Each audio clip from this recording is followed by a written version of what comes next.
Following the Empire's defeat on Endor and their subsequent defeats at the hands of the Rebellion and the New Republic, the First Order eventually grew from these ashes and regained status as a superpower. But how did this happen, and why didn't the Republic destroy the Empire when it had the chance?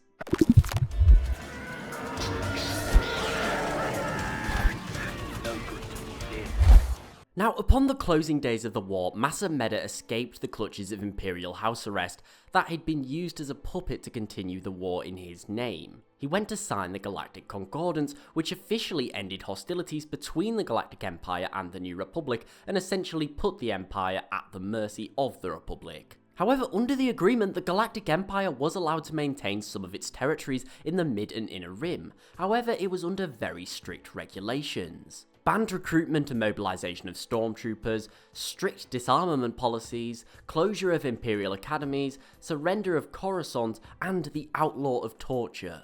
Now, most Imperial forces agreed to this as there wasn't really another choice. Following the defeat on Jakku, most of the commanders and their ships were gone, so the remnants were in no position to negotiate. However, this does beckon the question, why did the Republic allow the Empire to survive, when they could have so easily snuffed it out? And how did this lead to the founding of the First Order?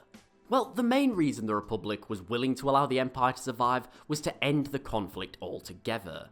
Remember, the war's been going on for a very long time and people just want peace. You see, by demanding the total dismemberment of the Empire, it would have continued the war indefinitely. Even without their fleets and legions of stormtroopers, it would have militarized everyday Imperial citizens. It's important to remember not everyone in the Empire was a member of its military or navy. Despite being tyrannical, there was still a pretty big portion of the galaxy who did support it. And if the Republic was to forcibly assimilate the Empire into its new government, there would indefinitely be conflict. After all, that's exactly what Sidious did. He forced every single world separatist and republic into the Empire, and it's for this reason why there was so many rebellions. Essentially, it was the idea that the Empire was no longer a threat, their military had been completely cut down, and their financial reparations in signing the Galactic Concordance meant that they wouldn't be able to rise up against the Republic anytime soon. Essentially, they'd injured the Empire to the extent where they could never fight back. Not only this, but the Republic had its own problems to deal with.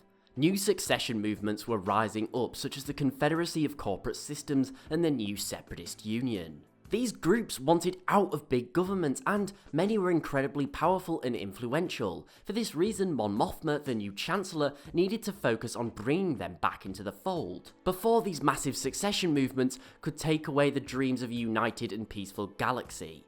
However, whilst the Republic was busy demilitarizing the Empire and attempting to unify the galaxy, they arguably didn't keep a keen enough eye on military staff of the Empire who survived the war. Not all had regrouped with the remnants of Imperial High Command. Now, although there is no official record of this in canon, I believe a large reason for this was because they feared Republic persecution, beyond that of the Galactic Concordance. At the end of the day, the Imperials had essentially lost the war. They were no longer untouchable, and many generals, admirals, and other military staff had taken part in crimes against humanity. For example, those who had gone along with Operation Cinder.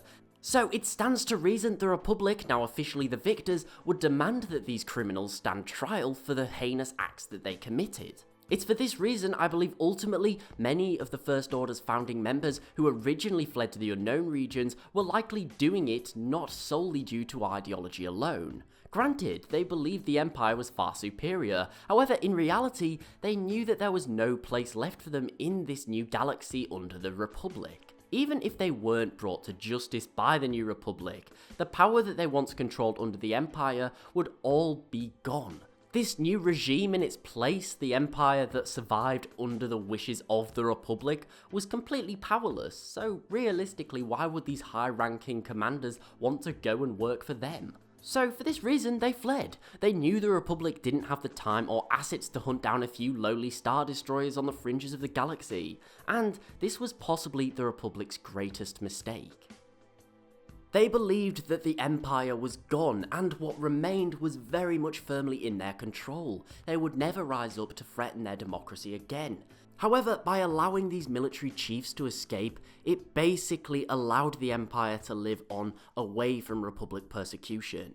But what do you think? Why did the New Republic allow the Empire to survive, and do you think it was a good idea? And why do you think key military commanders fled, and do you think that they would have been brought to justice? Let me know in the comments below. Thanks for watching. Please remember to like, share and sub, as it's really appreciated and it helps the channel grow. Also, don't forget to follow me on Twitter @TheLoreGuy and tick the bell for regular updates.